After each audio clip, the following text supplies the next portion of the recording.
Assalamualaikum warahmatullahi wabarakatuh.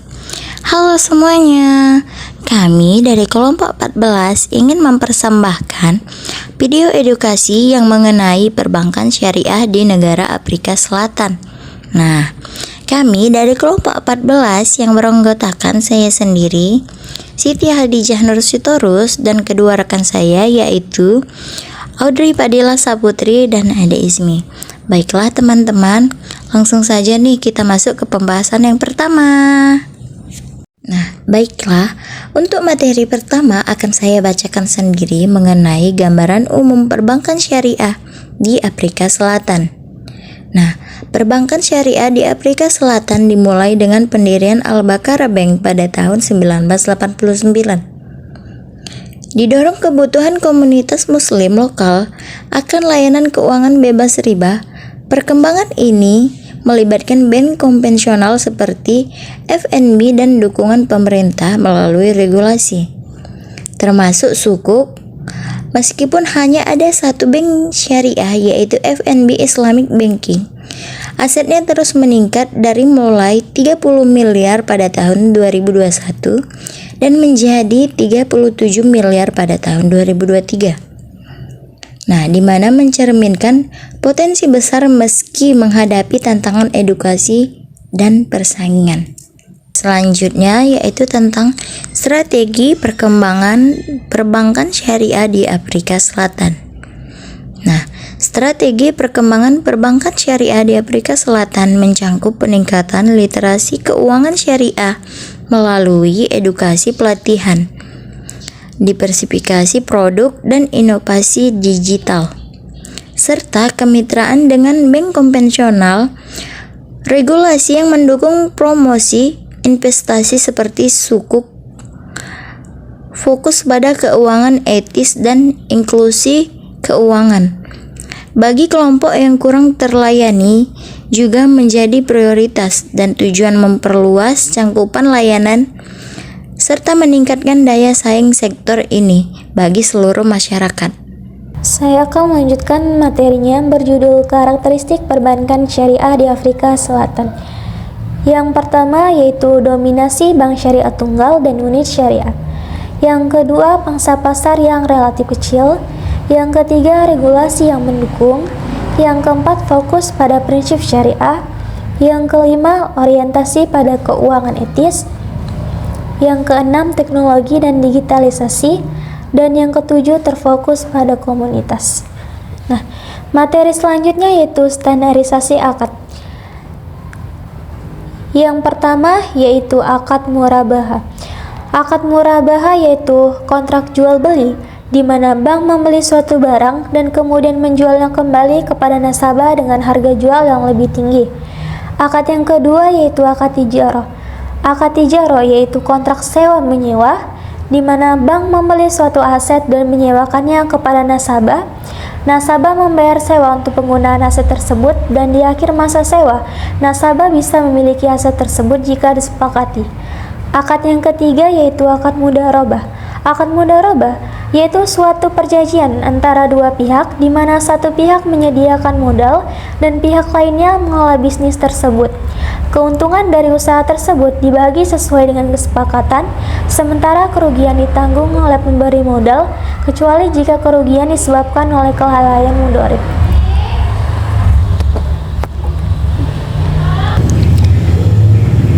Akad yang keempat yaitu akad musyarakah. Akad musyarakah yaitu kontrak kemitraan di mana dua pihak atau lebih menyatukan modal untuk menjalankan suatu usaha.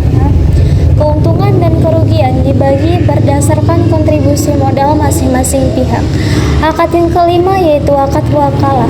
Akad wakalah yaitu kontrak perwakilan di mana satu pihak menunjuk pihak lain untuk bertindak atas namanya dalam transaksi tertentu. Dalam konteks perbankan syariah, bank bertindak sebagai wakil untuk mengelola investasi atau produk-produk syariah lainnya. Akad yang terakhir yaitu akad qardul hasan. Akad qardul hasan yaitu pinjaman tanpa bunga yang diberikan untuk tujuan sosial atau kemanusiaan. Pemberi pinjaman tidak memperoleh keuntungan finansial dari pinjaman tersebut. Saya akan melanjutkan materinya produk-produk perbankan syariah di Afrika Selatan. Yang pertama ada pendanaan atau funding.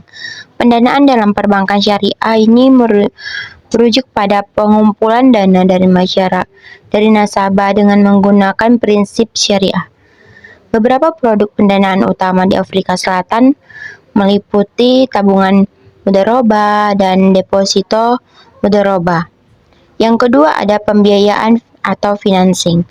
Pembiayaan dalam perbankan syariah mencakup produk-produk yang digunakan untuk memenuhi kebutuhan dana nasabah dengan akad yang sesuai dengan prinsip syariah. Produk pembiayaan utamanya ada pembiayaan murabahah, pembiayaan ijarah, pembiayaan mudharabah dan musyarakah. Yang ketiga ada jasa perbankan atau banking service. Perbankan syariah di Afrika Selatan juga menawarkan berbagai layanan perbankan yang mengikuti prinsip syariah. Antara lain ada perbankan elektronik, kartu debit dan kredit syariah, penyelesaian pembayaran syariah, dan transfer uang dan layanan pembayaran. Yang keempat ada instrumen keuangan syariah atau Islamic Financial Instrument. Instrumen keuangan syariah adalah produk investasi yang mengikuti prinsip-prinsip syariah yang juga semakin populer di Afrika Selatan. Ada beberapa instrumen keuangan syariah yang ditawarkan, antara lain ada sukuk dan reksadana syariah. Dan selanjutnya akad-akad khas bank syariah di Afrika Selatan. Perbankan syariah di Afrika Selatan menggunakan berbagai akad yang sesuai dengan prinsip syariah untuk memberikan layanan keuangan kepada nasabah. Berikut adalah beberapa akad khas yang diterapkan dalam perbankan syariah di negara tersebut. Yang pertama ada murabahah. Akad murabahah ini merupakan bentuk jual beli di mana bank membeli barang dan menjualnya kepada nasabah dengan tambahan margin keuntungan yang telah disepakati. Yang kedua ada mudharabah. Dalam akad ini terdapat dua pihak, pemilik modal dan pengelola. Pemilik modal menyediakan dana, sementara pengelola bertanggung jawab untuk mengelola investasi. Keuntungan dibagi sesuai kesepakatan, sedangkan kerugian ditanggung oleh pemilik modal. Ketiga ada musyarakah. Akad ini melibatkan kerjasama antara dua pihak atau lebih dalam modal dan pembagian keuntungan serta kerugian sesuai dengan proporsi investasi masing-masing. Yang keempat ada ijarah. Apa itu ijarah? Ijarah merupakan akad sewa menyewa di mana bank membeli aset dan menyewakan kepada nasabah. Setelah masa sewa berakhir, nasabah dapat memiliki aset tersebut. Kelima ada sukuk. Sukuk adalah instrumen investasi syariah yang mirip dengan obligasi konvensional, tetapi sesuai dengan prinsip syariah. Ini digunakan untuk mengumpulkan dana untuk proyek tertentu, seperti infrastruktur. Keenam ada akad wakalah. Akad wakalah ini terjadi ketika nasabah memberikan kuasa kepada bank untuk mewakili diri dalam melakukan transaksi tersebut, seperti pengelola investasi atau transfer uang.